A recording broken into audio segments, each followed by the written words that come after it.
আসলে কিছু কথা বলার জন্য আপনাদের কাছে আসা। আসলে মানুষের লাইফে হয় খারাপ আপস অ্যান্ড ডাউন থাকেই, বাট তখনই ওই কাছের মানুষ কারা তাদেরকে চেনা যায়। তো আমার বিষয়টাও সেরকমই, কোনো এক সময় হয়তো বা সামথিংটা হলো, কিছুটা হলো ভালো সময় আমার ছিল। যাই হোক, এখন কোনো এক কারণে হয়তো বা একটু ব্যাড টাইম চলছে, ইনশাআল্লাহ আল্লাহর উপর ভরসা, ঠিক হয়ে যাবে একদিন। বাট খারাপ লাগার বিষয়টা, যারা মনে করেন যারা সবচেয়ে কাছের মানুষ ছিল আমার, ওই তারাই মানে বিপদের সময় হাতটা ছেড়ে দিয়েছে। কারণ ছোটোবেলার থেকে যাদের কাছে ছিলাম প্রিয়, তারা হুট করে কেন যেন অপ্রিয় হয়ে গেল, তারা মানে দূরে সরে গেল। যাক, আল্লাহ ভরসা, ইনশাল্লাহ আল্লাহ একদিন লাইফ ঘুরিয়ে দিবে, আশা করি। দেখা যাক কী হয়, দোয়া করবেন আপনারা। আল্লাহ ভরসা, ইনশাল্লাহ যে সব ঠিক হয়ে যাবে।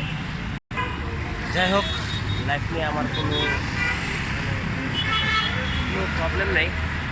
আল্লাহ হয়তো বা সামনে ভালো কিছুর অপেক্ষা করছে, এই জন্যই। যাই হোক, আসসালামু আলাইকুম, সবাই ভালো থাকবেন, দোয়া করবেন আমি যেন সামনের দিকে এগিয়ে যেতে পারি, সমালোচকদের মাথায় হাত দিয়ে। থাকলেও চলে, ইনশাআল্লাহ সব ঠিক হবে একদিন, আল্লাহ ভরসা।